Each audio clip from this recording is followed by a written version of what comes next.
সুপ্রভাত বন্ধুরা, আশা রাখি সকলে ভালো আছো, সুস্থ আছো, আর আমিও ভালো আছি। আমার চ্যানেল অর্পিতাস ডে আউটে তোমাদের সকলকে অনেক অনেক ওয়েলকাম জানিয়ে আবারও নতুন দিনে নতুন একটা ভিডিও নিয়ে তোমাদের সাথে চলে এসেছি। আর সকাল সকাল দেখো আমার অ্যালমন্ডা গাছ রক্তকরবীতে কত ভালো ফুল এসছে, তুলসীতলার পাশেও কয়েকটা নানা রকম ফুল ফুটে আছে। তো সেসব শেয়ার করে তারপর চলে আসলাম সকালের জলখাবারে। আজকে জলখাবারটা একদমই অন্যরকম, মানে কি বলবো, অনেক দিন বাদে এরকম একটা জলখাবার খাচ্ছি, তাই তোমাদের সাথে শেয়ার করছি। আর এরকম জলখাবার তোমাদের সাথে শেয়ার করতে কিন্তু আমার এতটুকুও লজ্জা নেই, কারণ তোমরা প্রত্যেকেই আমার পরিবারের অংশ। এবার সকালে জলখাবার খেয়ে দিয়ে বেরিয়ে পড়লাম দুষ্টুকে নিয়ে। স্কুলে যাচ্ছি, আজকে দুষ্টুকে স্কুলে ওকে ভর্তি করতে হবে, সেই জন্যে। আর হ্যাঁ, তোমাদের সাথে তো বলাই হলো না, ঝটপট খেয়ে রেডি হয়ে নিলাম যে কি জলখাবারটা খেলাম। আজকে খেলাম বোঁদে মুড়ি আর সেই সাথে নারকোলের টুকরো। পমি আমাকে রিল্যাক্স দেওয়ার জন্য এরকম একটা জলখাবারের কথা ডিসাইড করলো। যেহেতু এখন প্রচণ্ড গরম, বারবার যাতে রান্না করতে না হয়, আর এখনও পর্যন্ত তো শরীরটা পুরোপুরি ঠিক হয়নি, বেশিক্ষণ কাজকর্ম করলেই না অল্পতেই খুব ক্লান্ত হয়ে যায়, তাই এরকমই একটা জলখাবার, তবে ভালোই লাগলো। দুষ্টুকেও খাইয়েছি, ওরাও খুব একটা কিছু বলেনি। তারপর দেখো প্রায় চলে এসেছি স্কুলের কাছাকাছি। বললামই তো আজকে দুষ্টুকে ভর্তি করব আর সেই সাথে মার্কশিট নেব, এই দুটো কাজ আছে। তো চলে এসেছি একদমই স্কুলের কাছে। আর স্কুলের ভিতরে গিয়ে কোনো ভিডিও করব না, কারণ স্কুলের ভিতরে তো ভিডিও করাটা ঠিক নয়। গিয়েই প্রথমে লাইনে দাঁড়িয়ে পড়তে হবে আশা করি। আর আজকে দেখো স্কুলের চারপাশটা কত ফাঁকা। যখন স্কুল চলে তখনও তোমাদের সাথে শেয়ার করেছি স্কুলের আশপাশের ভিডিও। এখানে প্রচুর প্রচুর বাইক দাঁড়িয়ে থাকে, আর ওই যে আমবাগানটাতে পুরো গাড়ি একদম ভর্তি থাকে। স্কুলের দিন আর অন্য দিন অনেক অনেক পার্থক্য। আর খুব তাড়াতাড়ি চলে এসেছি, 9টা থেকে 11টা অবধি দুষ্টুর ভর্তি করার টাইম আছে, মানে এক একটা সময় এক একটা ক্লাসের টাইম দিয়েছে, আবার সোনুরটা আছে কালকে। খুব তাড়াতাড়ি চলে এসেছি, আর ওই জন্যই খুব তাড়াতাড়ি সব কাজ মিটিয়ে আবার বাড়ি ফিরে এসেছি। আর দুষ্টু কয়েকদিন ধরে মাথা খারাপ করে দিচ্ছে যে ওকে কয়েকটা গাড়ি কিনে দিতে হবে। তো শেষমেশ পম অর্ডার করেছিল ফ্লিপকার্টে, আর এই দেখো চলে এসেছে, নিজেই কাটছে। হাত কাটবে কি সেই ভয় নেই, নিজেই খুলবে। আমি এতবার বারণ করলাম, শুনবেই না। তো শেষমেশ দেখো কবে গাড়ি আসবে, মানে অর্ডার দেওয়ার পরেও পাগল করে দিচ্ছে যে টুয়েসডেতে গাড়ি আসার কথা ছিল, কবে হবে সেই দিনটা। আর সাধারণত 1-2 দিন পরেই আসে, চলেও এসেছে দেখো। আর দুষ্টু এই ছোট ছোট গাড়িগুলোই বেশি পছন্দ করে। হাতে একটা ব্লু রঙের গাড়ি দেখতে পাচ্ছ, ওটা আগের বারের গাড়ি। এই ছোট ছোট গাড়িগুলো ও সব সময় সঙ্গে রাখে, যখন কোথাও যায় বা খায়, ঘুমোয়, স্নান করে, সর্বদা হাতে এই গাড়িটা থাকে। এবার যখন ও গাড়ির জন্য ডিম্যান্ড করলো, তো আমি বলেছিলাম যে বড় কোনো একটা গাড়ি কিনে দিতে, যেগুলো আগে ছিল ঘরের মধ্যেও চালাতো, স্কুটি বা বসে চালানোর গাড়ি। কিন্তু দুষ্টু বললো না, আমার ছোটো ছোটো গাড়িই চাই। তো পম এরকম 4টে গাড়ি অর্ডার করেছে। আমি চেষ্টা করব একটা করে গাড়ি দেওয়ার, কিন্তু জানি হবে না, 4টে গাড়ি নিয়েই ও খেলবে। আর তারপর সোনু চলে গেছে নিচে ফুল তুলতে। এখন যেহেতু হাতে অনেকটা সময়, তো সেই জন্যই এই সব কাজকর্মগুলো করে ও একটু আমাকে হেল্প করে। আর সোনুর আবার কালকে ভর্তি আছে, তো কালকে আর আমি যাব না, এত গরমে রোদ্দুরে খুব তাড়াতাড়ি ভীষণ রোদ্দুর উঠে যাচ্ছে, সেই জন্য তো সকাল সকালই গেলাম দুষ্টুকে ভর্তি করতে। আর আমার সামনে 4-5 জন ছিল, তো ওই জন্য তাড়াতাড়ি হয়েও গেল। আর কালকে সোনুকে পাঠাবো ওর দাদাইয়ের সাথে। সোনু হয়তো নিজেও যাবে, কারণ কালকে ওর অ্যাবাকাসেরও ক্লাস আছে, স্কুলে গিয়ে করে নেবে অফলাইনে। আর সোনু ফুল টুল তুলে নিয়ে এসছে, তারপর স্নান করে চলে এসছে পুজো দিতে। যখন যেমন সময় হয় তখন তেমনভাবেই পুজো দিই, মাঝে মাঝে আমিও দিয়ে নিই, মাঝে মাঝে সোনুও দিয়ে নেয়। তবে সোনু যখন পুজো দেয় তখন আমি ভিডিও করার সুযোগটা বেশি পাই, আর আমি পুজো করার সময় তখন কাউকে বলতে হয়, সেজন্য সবসময় ভিডিওটার করা হয় না। তাই সোনু পুজো দেওয়ার ভিডিওটাই তোমাদের সাথে বেশি শেয়ার করা হয়।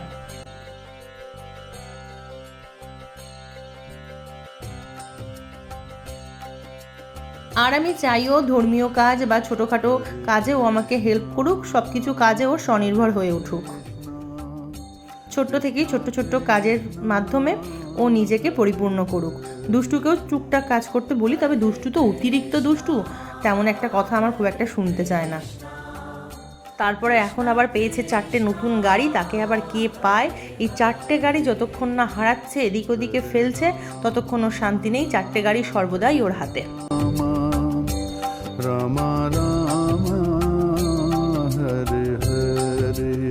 পুজো দেওয়া কমপ্লিট, এবার চলে এসেছে খেতে।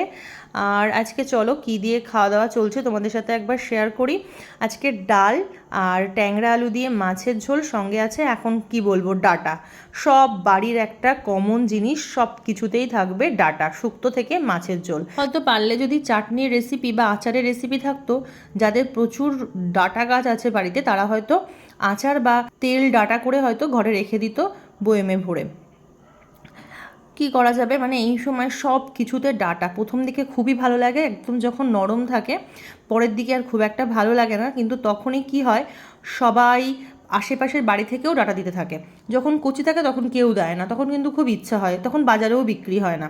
আর এখন এই ছোট্ট ছোট্ট আমের টক আমার তো খুবই ভালো লাগে, বাড়িতেও সবাই পছন্দ করে। তোমরা কে কে খাও আমাকে কমেন্ট করে জানিও। আর এখন ফিরে এসেছি বিকেলবেলা, এখন 5টা মতো বাজে। আর স্কুল থেকে ফেরার সময় একটা জায়গায় তোমাদেরকে দেখিয়েছিলাম যে তরমুজ বিক্রি হচ্ছে, তবে সেটা খাওয়া হয়ে গেছে। এটা হচ্ছে আবার পরে সোনু যেদিনকে গেছিল না স্কুলে বই আনতে, সেদিনকে আবার নিয়ে এসেছে। আগে তরমুজটা বেশ ভালো হয়েছিল, একটা খেয়ে আমরা দেখলাম বেশ ভালো তরমুজটা, তো আবারও নিয়ে এসছে। আর সেটাই এখন পম কেটে দিচ্ছে, সোনু দুষ্টু সেটা খাচ্ছে, আর তরমুজটা ভালো সেটাই জানাচ্ছে। তরমুজটা ফ্রিজেই ছিল, তারপর বের করে বেশ খানিকক্ষণ জলে ভিজিয়ে রেখেছিলাম। এটা হলো সামারের ফ্রুটস। এটা কি খাচ্ছ বলো দুষ্টু? ওয়াটার।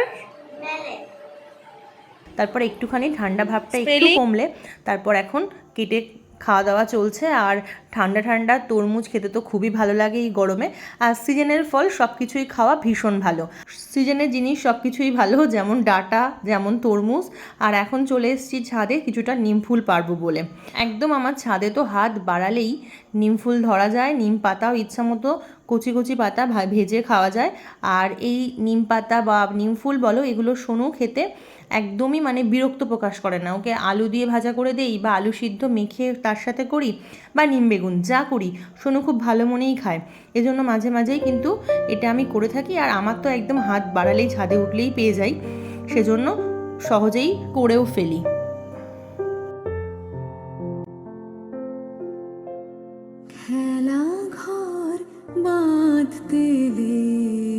আর ছাদে এখন দারুণ হাওয়া বইছে, মাঝে মাঝে খুব সুন্দর হাওয়া হয় আর মাঝে মাঝে একদম গরম গুমোট থাকে।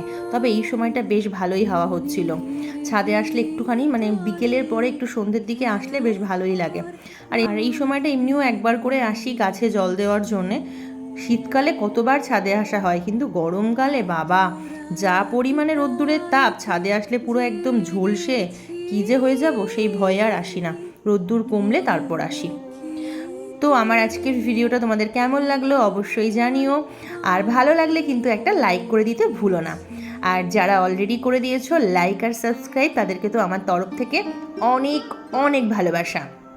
আর যারা এখনও করোনি তারা চাইলে অবশ্যই সাবস্ক্রাইব করে দিতে পারো, তাহলে আমার নিত্য নতুন ভিডিও ছাড়ার সাথে সাথেই তোমরা দেখে নিতে পারবে আমার ভিডিওটা সবার প্রথমে। তো চলো, নিমফুল পাড়া হয়ে গেছে, চলে এসেছি নিচে। আর আজকে একটুখানি সোনুর জন্যে টিফিন বানাচ্ছি, একটু হেলদি টিফিন আর টেস্টিও বটে। তবে এই টিফিনটা দুষ্টু খুব একটা পছন্দ করে না, সোনুর জন্যই করছি। পেঁয়াজ কাঁচা লঙ্কা কেটে নিয়েছি, এখন একটা শসা কেটে নিচ্ছি। আর কাবলি ছোলা সকালে ভিজিয়ে রেখেছিলাম, তারপর সেটাকে এখন সেদ্ধ করে নিয়েছি। এই গরমের মধ্যে বিকেলে ওরা খুব একটা দুধ খেতে চায় না, মানে দুধ চকোস বা কোনো ভাজাভুজি তো দেওয়াও ঠিক না, সেই জন্যই এরকম একটা সেদ্ধ সেদ্ধ হেলদি টিফিন বানিয়ে দিচ্ছি। কাবলি ছোলাটা সেদ্ধ করে নিয়েছি, তার সাথে সব কিছু দিয়ে দিচ্ছি যেগুলো কেটে কুটে নিলাম, শসা, পেঁয়াজ, কাঁচা লঙ্কা। একঘেয়েমি কাটাতে তোমরাও সন্ধ্যেবেলায় কে কী টিফিন খাও, আর বিশেষ করে এই গরমের মধ্যে বাচ্চাদেরকে কী দাও আমাকে কিন্তু কমেন্ট করে জানিও। আর সন্ধ্যেবেলায় আমি খুব একটা ভারী টিফিন করি না, যেহেতু রাত্রের ডিনারটা একটু তাড়াতাড়িই করি, তাই চেষ্টা করি সবসময় একটু হালকা ফালকা কিছু দিতে। আর সন্ধ্যেবেলায় একেবারে কিছু না দিলেও হয় না, সেই জন্য মাঝে মাঝে কী দেবো বুঝে উঠতে পারি না। আর দুধটা বাচ্চারা একদমই খেতে চায় না, আর যদি ছানা করে দেই সেটাও খাবে না, তো ভাবতে থাকি কী দেবো। আর তারপরের সমস্যা একই জিনিস দুজনে খাবে না, এটা একটা সবথেকে বড় সমস্যা। এটা এর পছন্দ তো ওটা ওর পছন্দ, এরকম নানা রকম কিছু বানাতে হয়।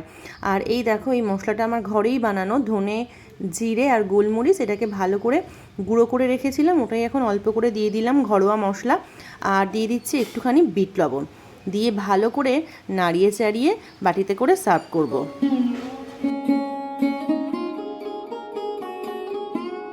আর এই গরমের মধ্যে কিছু বানাতেও ইচ্ছে করে না গ্যাসের পাশে দাঁড়িয়ে দাঁড়িয়ে, তাই এটাই বানিয়ে দিলাম ঝটপট। দু একদিন খাবে, তারপর রোজ আবার ভাবতে হবে কি দেব, এই এক জ্বালা। তো চলো এখন রেডি, সোনুকে দেখিও কি বলে। বল কেমন লাগছে খেতে?